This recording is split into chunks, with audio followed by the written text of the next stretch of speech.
Assalamualaikum warahmatullahi wabarakatuh. Hari ini saya akan menjelaskan tentang bagaimana membuat laporan keuangan pada PT Terus Jaya. Baik, saya share screen.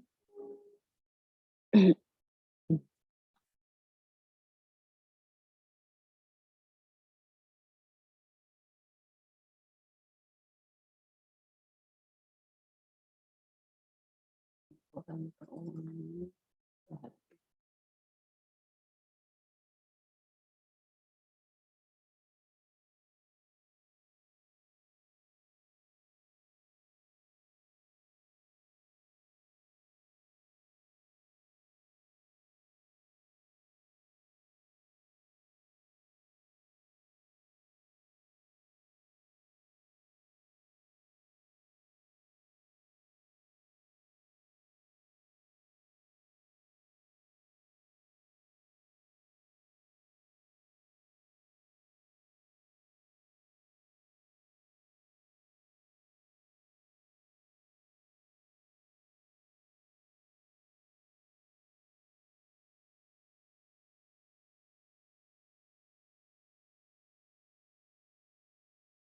Baik, pada laporan keuangan tahap 2, di sini kita terlebih dahulu harus membaca informasi perusahaannya. Pada informasi perusahaan sama seperti yang sebelumnya untuk yang depan ini. Kemudian kalian akan dikasih worksheet ini ya, worksheet yang sudah jadi ini.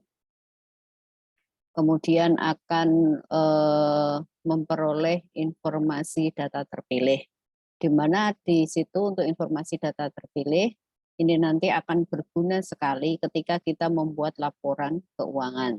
Untuk informasi data terpilihnya di sini tentang bagaimana kendaraan itu ditukarkan, uangnya berapa yang keluar di sini, uang tunainya adalah 150 juta, kemudian piutang yang dihapus adalah 10 juta, itu kita sudah menerima uangnya. Dan emisi saham ya, emisi saham tahun 2014 semua dilakukan secara tunai, sehingga nanti terpengaruh pada arus kasnya. Nah, kemudian mari kita mulai mengerjakannya. Setelah kalian menerima ini, di sini ya ada worksheet-nya. Ya.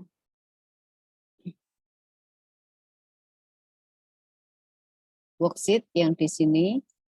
Nah, di sini ada petty cash, cash in bank, dan lain sebagainya. Nah, yang ditampilkan di sini adalah worksheet setelah di sini laba setelah pajak. Jadi di sini di company income tax-nya di sini sudah termaktub untuk laba. Nah, sekarang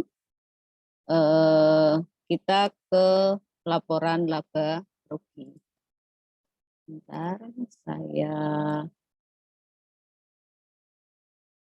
buka worksheet-nya terlebih dahulu. Ini worksheet-nya.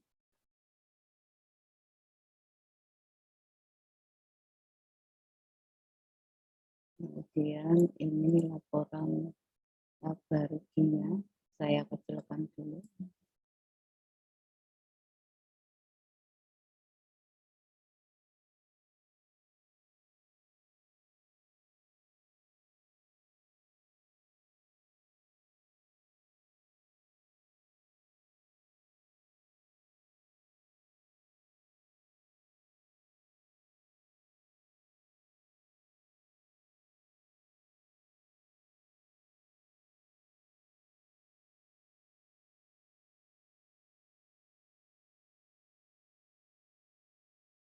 Oke.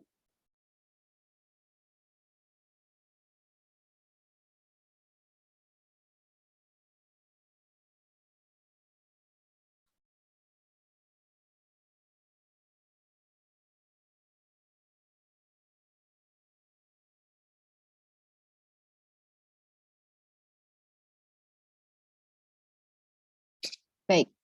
Jadi untuk income statement di sini berarti kita mengambil datanya dari akun nomor 4 sampai dengan nomor 9. Ya.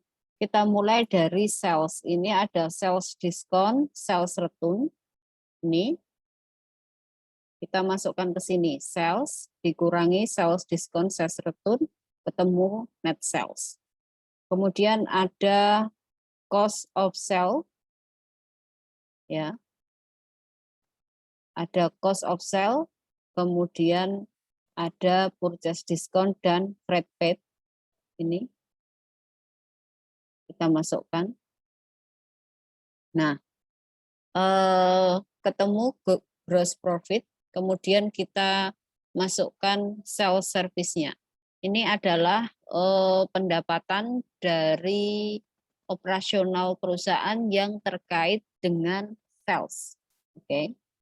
Kemudian di sini sales service-nya kita masukkan ke sini. Setelah itu, di sini akun 4 dan 5 sudah masuk semua. Sekarang akun 6. Akun 6 di sini terdiri dari ada wax and salaries expense, bad debt expense, depreciation expense, advertising expense, sama rent expense. Ini mulai dari sini. Ya. 661 ya, kodenya 61. Sampai sini 61. Ini adalah marketing expense. Nah, marketing expense-nya ditaruh di sini. Kemudian dijumlah. Setelah itu, wax salaries expense, electricity sampai dengan defective inventory yang nomor 62. Di sini kita masukkan. Kemudian jumlah. Dan total operating expense-nya ketemu di sini. Total operating expense-nya adalah 960.115. Ini penjumlahan dari ini dan ini. Sehingga ketemu operating income-nya 583 sekian. Setelah itu kita memasukkan ini 81. Ya. 81 berarti mulai dari interest revenue, dividend revenue, gain on sales marketable equity securities, kemudian ada late fees collected yang nomornya 81. Habis itu kita masukkan yang 82. Ini 82, bank charge dan interest expense. Ketemu net income atau expense, jadi pendapatan di luar operasi. Kemudian setelah itu ada income before tax. Ini dikurangi dengan ini. Kemudian company income tax-nya, ini company income tax. Nah, kemudian ketemu income after tax-nya, pendapatan setelah pajak 473 sekian. Nah, setelah itu kita membuat laporan perubahan modal. Nah, untuk laporan perubahan modal atau change of equity, ya, di sini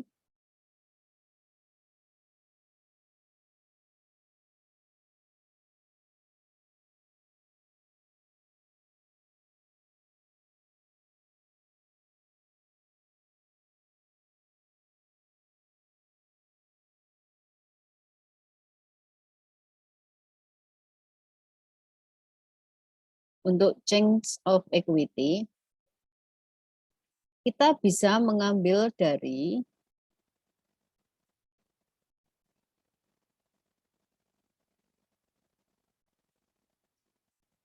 worksheet, ya, atau jalan pintasnya, ya. Statement change of equity ini kan berarti ada berdasarkan balance tahun lalu, untuk modal tahun lalu. Kemudian di sini modal yang sekarang. Nah, ini kita bisa melihatnya di dalam soal. Tapi untuk jalan pintasnya kan yang 2013 ini kan given, ya kan? Given. Nah, maka kamu lihat ini. Ya, karena ini kan given. Jadi yang 31 Desember 2013 kamu lihat dari sini, kan given. Nah, ditaruh di sini. 600, 350 dan 300 sama 1.250.000.000. Nah, kemudian berikutnya kita lihat balance ya. Balance at 31 Desember 2014. Itu kita lihat di sini. Ya. Nah, common stock sama additional paid in capital di sini.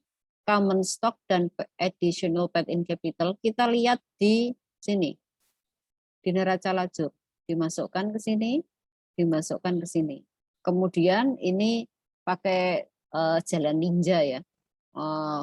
Ashwin share capitalnya kan berarti langsung 700 dikurangi 600 ketemu 100. 400 kurangi 350 ketemu 50. Maka diisilah di sini totalnya adalah 150 juta. Jadi common stock sama ini diambil dari posisi keuangan yang tanggal 31 tahun sebelumnya. Kemudian ini diambil dari neraca lajur, kemudian selisihkan. Setelah ketemu selisihnya, ini selisihnya dimasukkan ke sini total. Berikutnya ke kolom retained earning.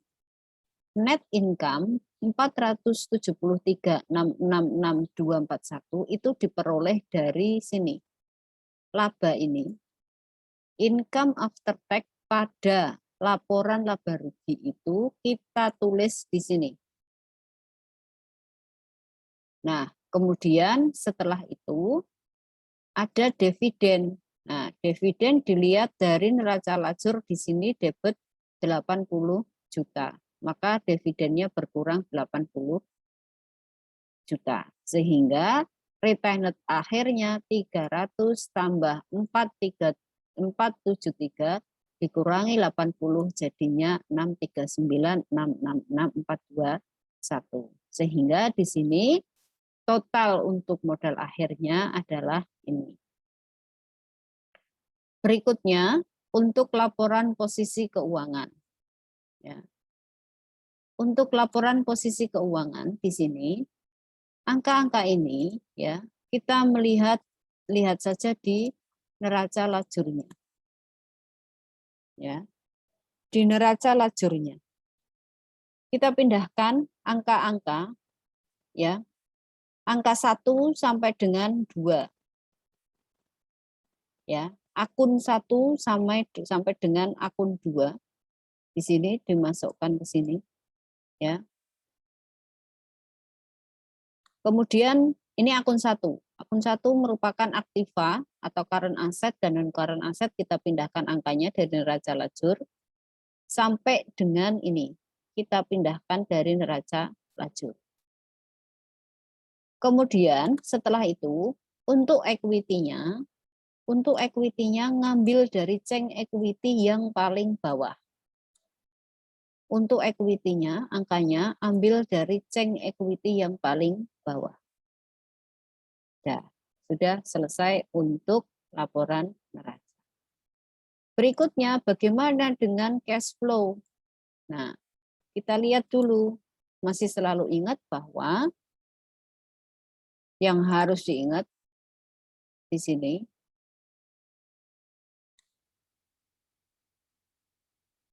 bahwa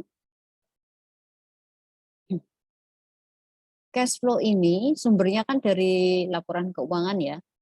Nah, cash flow itu adalah laporan arus kas yang menggambarkan uang yang benar-benar masuk dan uang yang benar-benar dikeluarkan oleh perusahaan. Sehingga nanti kita akan melihat cash equivalent dengan cash-nya itu sama enggak dengan angka ini.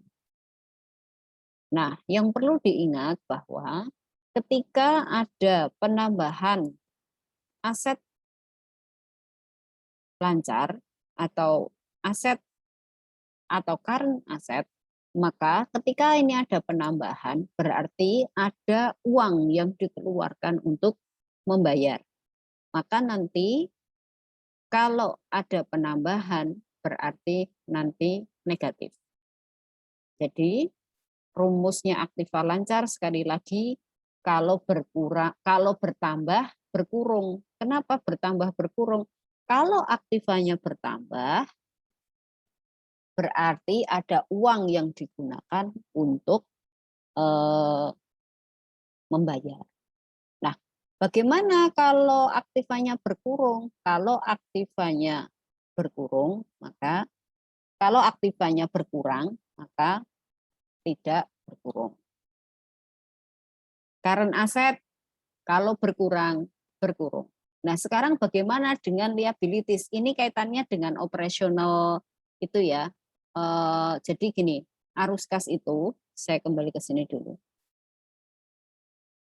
Arus kas itu ada operating activities, investing activities, dan financing activities. Operating activities ini berarti terkait dengan operasional perusahaan, sumbernya.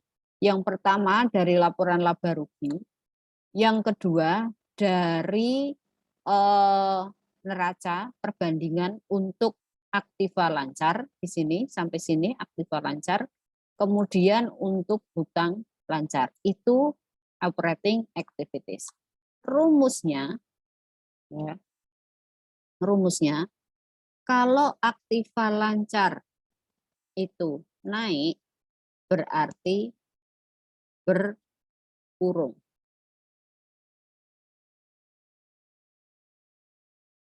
Kemudian kalau hutang lancar,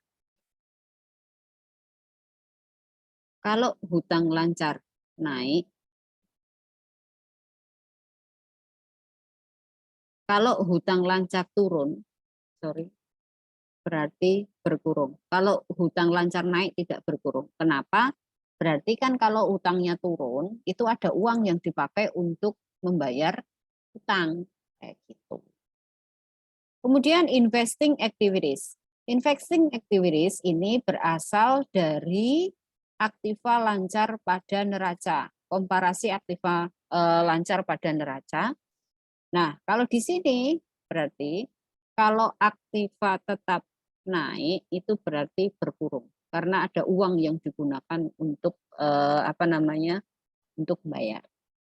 Terakhir, financing activities. Financing activities di sini kalau issuance shares capital ini sumbernya bisa dilihat di neraca. Issuance share capital juga bisa dilihat di neraca, bisa juga dilihat dari perubahan modal. Kemudian cash payment yang di sini adalah financing activities itu sumbernya dari neraca untuk utang jangka panjang dan perubahan modal. Nah, maka di sini nanti terkait dengan capital, dividen, kemudian BCA loan kayak gitu yang terutama yang berhubungan dengan financing. Kemudian cash and equivalent cash 31 Desember 2013 di situ berasal dari sini. Cash dan equivalent dengan cash berarti cash ditambah paid.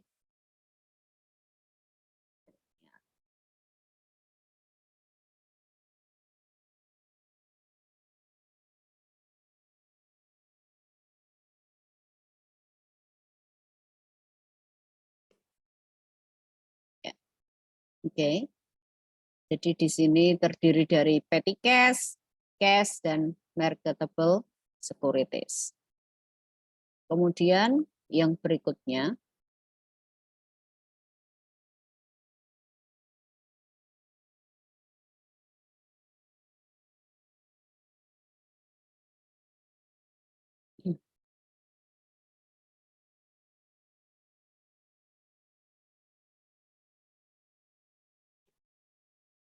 oke. Jadi di sana asal.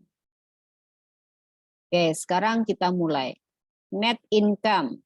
Ini berasal dari laba bersih setelah pajak di laporan posisi keuangan. Laporan laba rugi. 473466241. Berikutnya, nah di sini perlu diingat di pelaporan perhitungan laba rugi itu telah memperhitungkan beban-beban yang sebenarnya uangnya itu tidak dikeluarkan. Ya. Nah, pada kasus ini depreciation expense sama vehicle ini kan hanya diperhitungkan, tapi kita tidak benar-benar kita tidak benar-benar mengeluarkan uang. Nah, untuk bad debt expense itu juga sama. Nah, di kasus ini agak spesial. Sebenarnya bad debt expense itu bisa, kalau di sini bad debt expense yang menjadi penambah, maka nanti di sini tidak perlu memperhitungkan allowance. Karena sudah diperhitungkan di sini. Tapi kalau di sini nggak ada bad debts-nya, sementara di allowance ada perubahan, nah nanti dimasukkan dalam allowance. Whatever mau pakai bad debts expense dari laba rugi atau allowance dari laporan posisi keuangan itu tidak masalah. Dalam kasus ini dia ngambilnya dari bad debt expense yang ada di laporan laba rugi. Bagaimana kalau kamu mau ngambil dari allowance? It's okay, boleh. Tapi bad debt-nya enggak boleh dihitung 2 kali, hanya boleh dihitungnya 1 kali. Nah, di bad debt-nya kalau mau pakai allowance berarti kamu lihat di allowance di sini selisihnya kan 5 juta berapa ini? 5 juta, ini coba kita kurangi ya.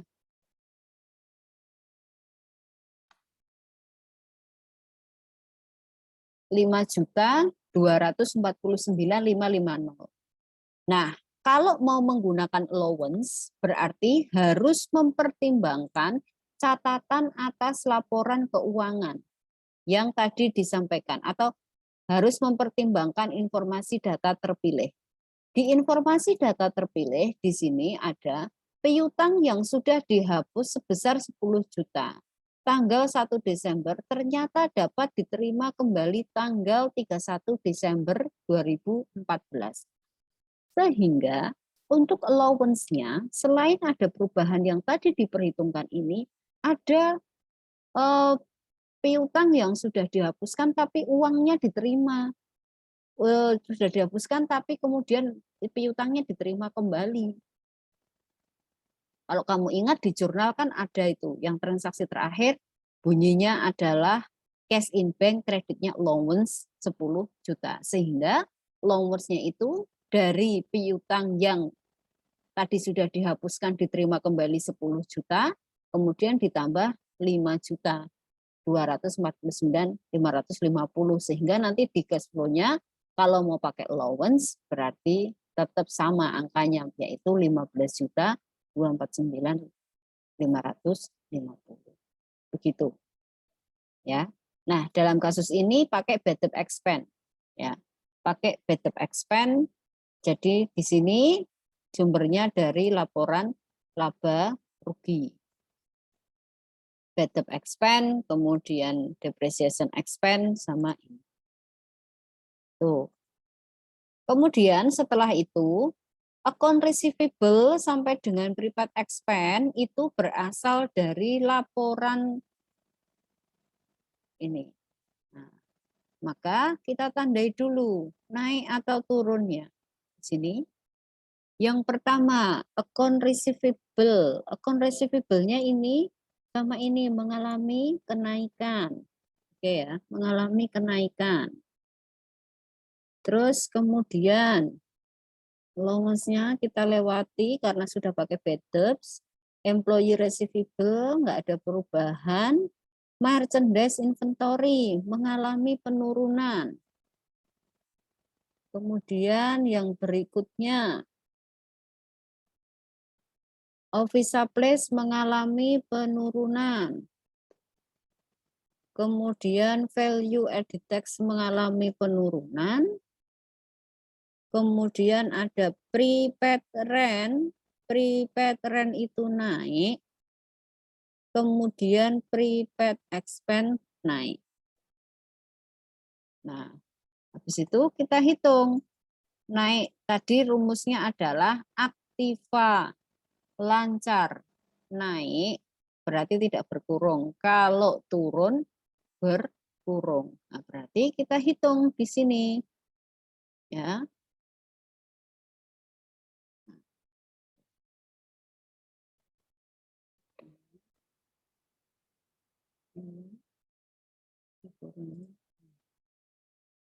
Oke.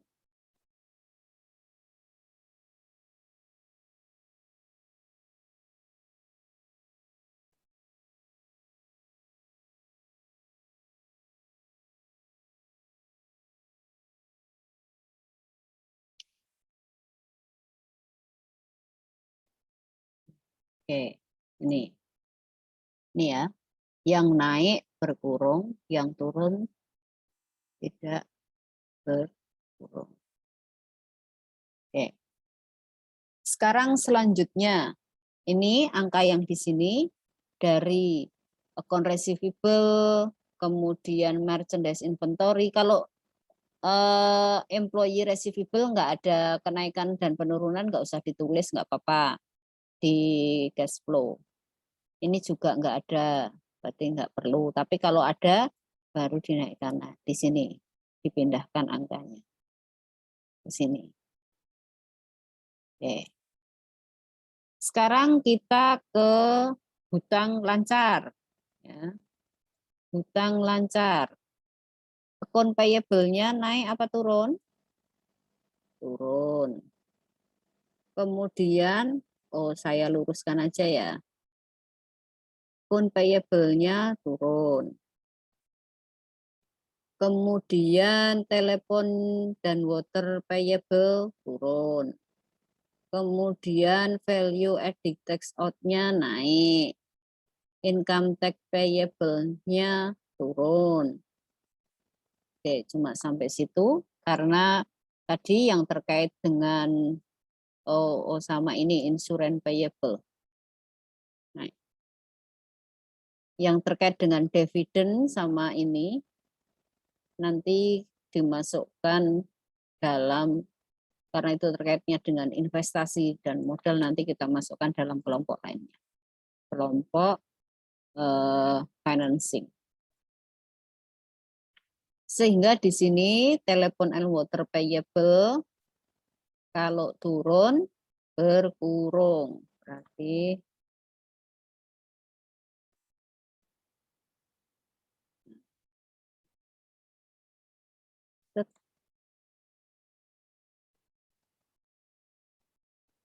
sehingga angkanya kita masukkan ke sini. Kita masukkan ke sini.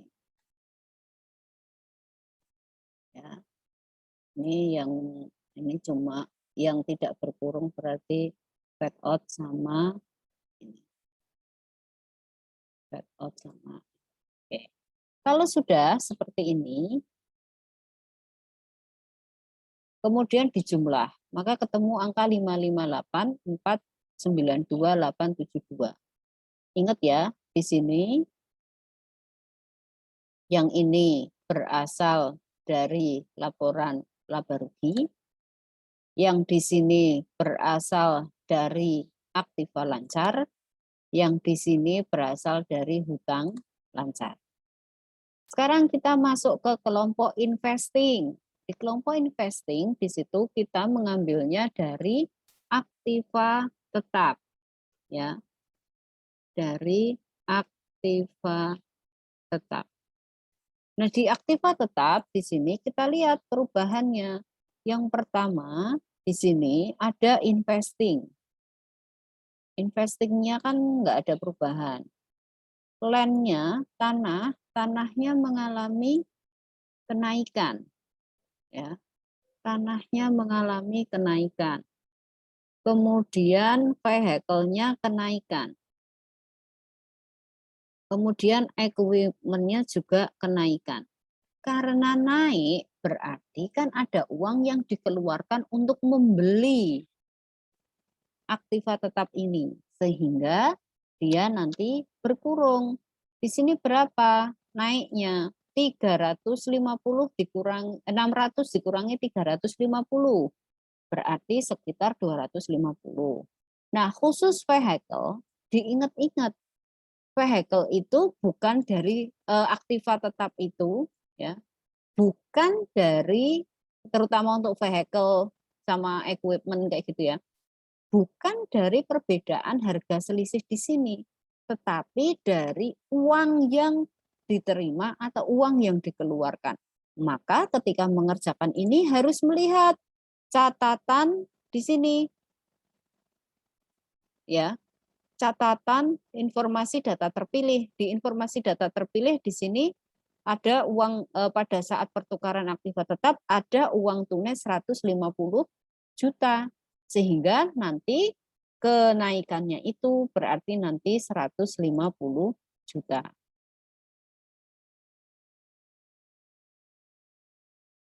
Nah, kemudian bagaimana dengan equipment? Di situ equipment selisihnya 100 juta. Kita lihat di cash flow.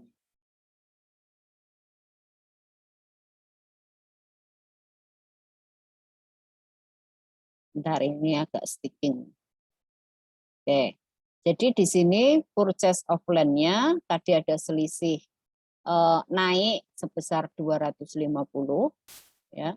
Kemudian perubahan atau pertukaran aktiva tetapnya mengeluarkan uang 100, ini purchase of land-nya 250, aktiva tetapnya tadi mengeluarkan uang 150, kemudian equipment-nya ada 100 sehingga ada selisih sekian. Kalau dijumlah sekian.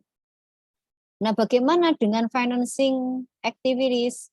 Di sini kita lihat yang pertama, untuk issuance capital stock sebesar 150 juta, itu sebenarnya angkanya bisa langsung dilihat di sini. Ya, angkanya bisa langsung dilihat di laporan perubahan modal. Atau kalau mau melihat dari sini juga bisa. Dari mana?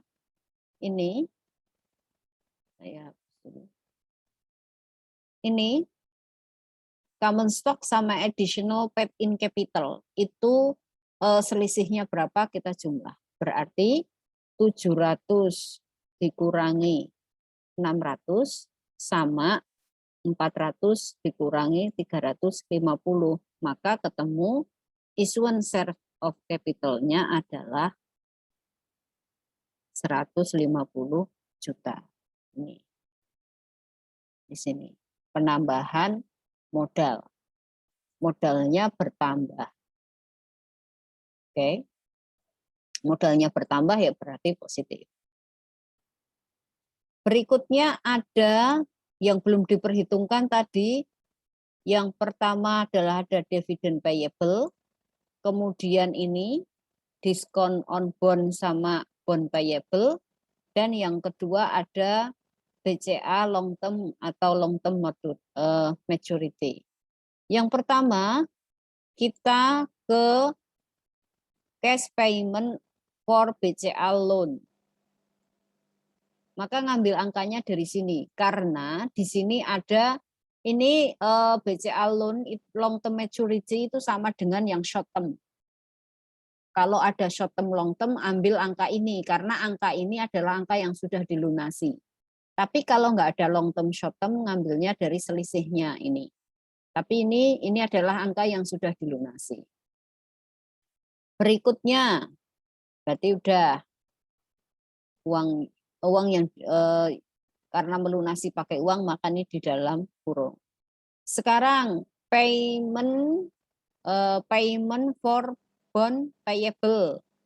Ini bond payable-nya tadinya punya 50 juta, ini.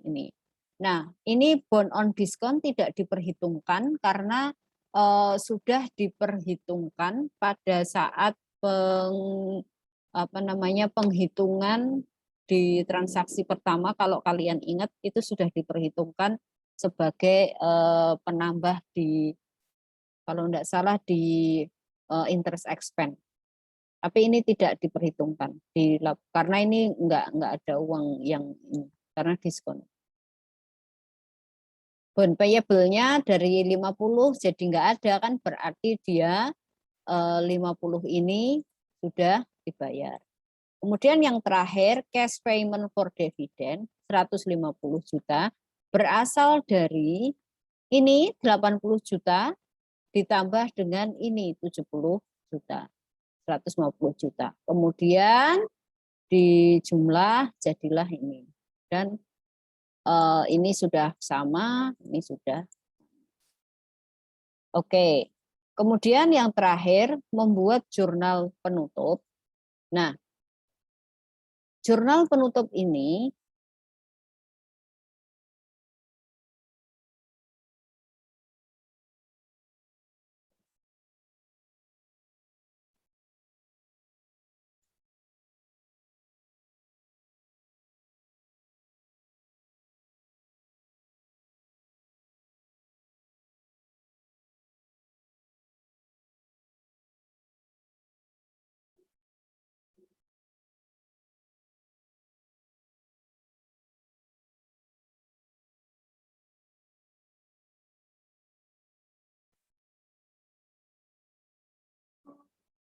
nah, di jurnal penutup itu berarti menutup akun-akun nominal, di mana berarti akun-akun nominal itu kalau di worksheet yang di sini, itu akunnya bernomor 4 sampai dengan ini, nomor ini.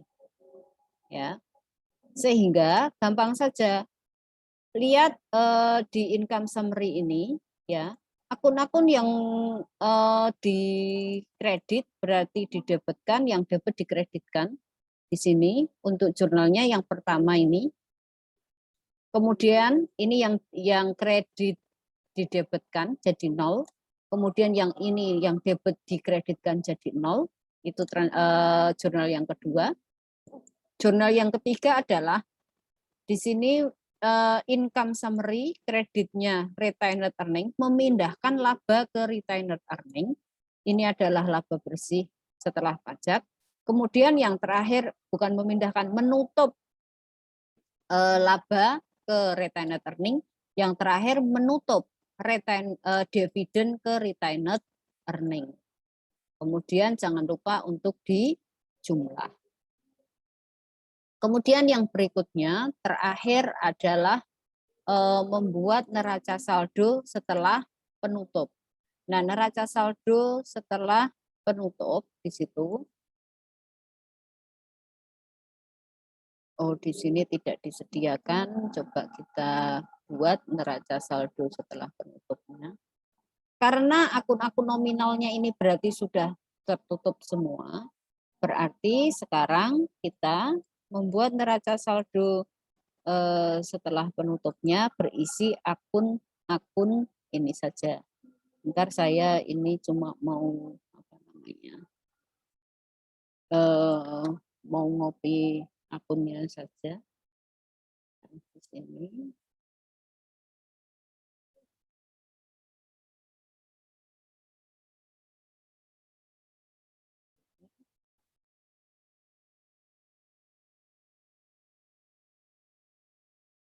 Nah,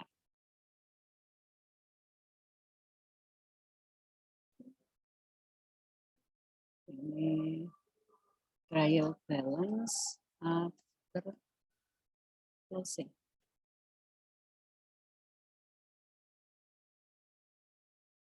Maka di sini saya ambil dari sini angkanya.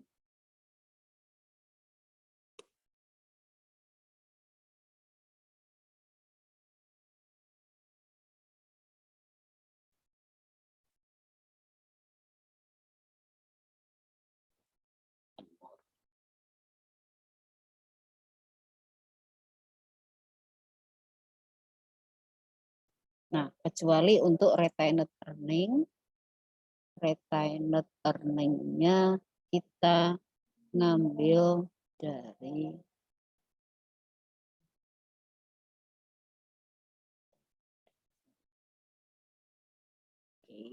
Kalau sudah, kita coba.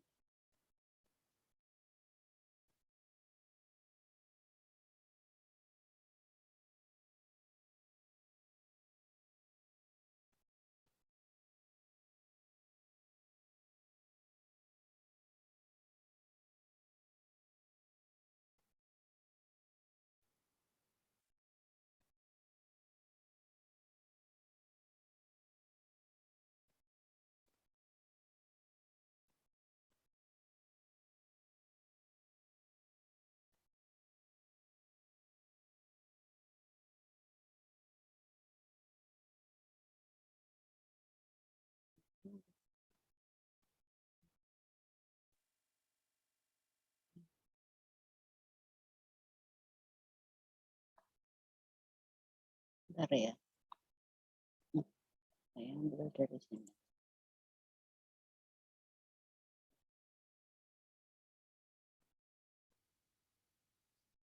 Baik.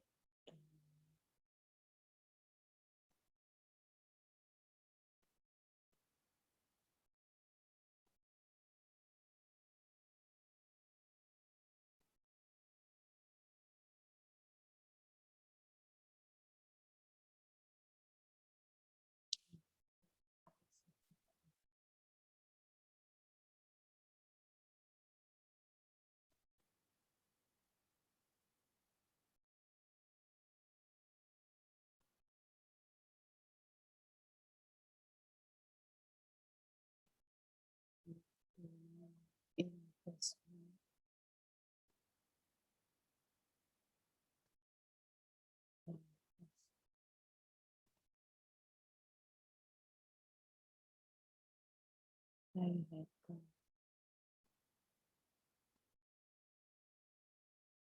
Holland dulu.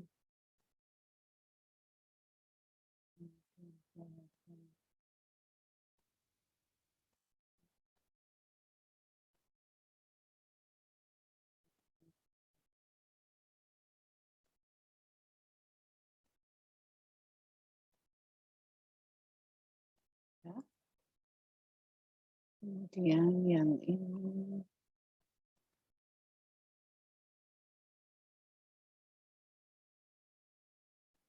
terus kemudian depreciation apa ya,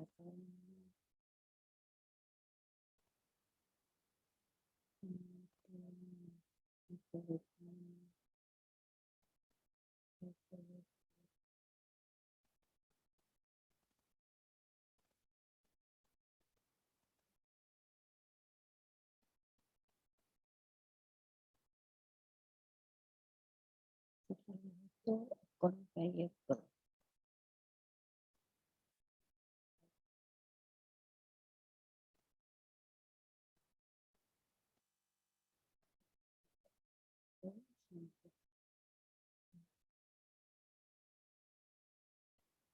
Kemudian BCA long term maturity.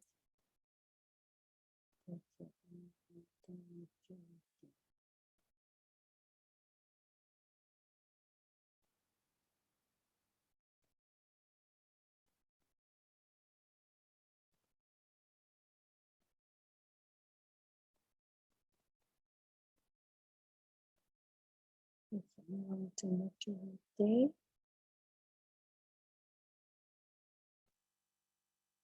Ya.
Oke.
Oke, clear sudah jadi.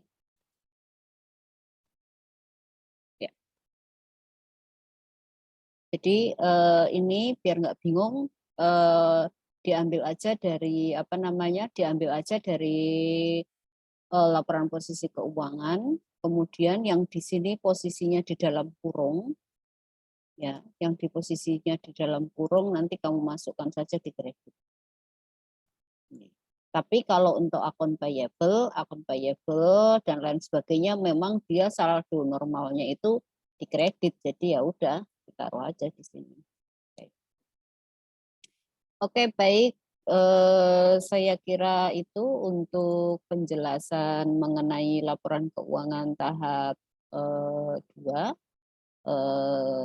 Terima kasih, selamat belajar. Assalamualaikum.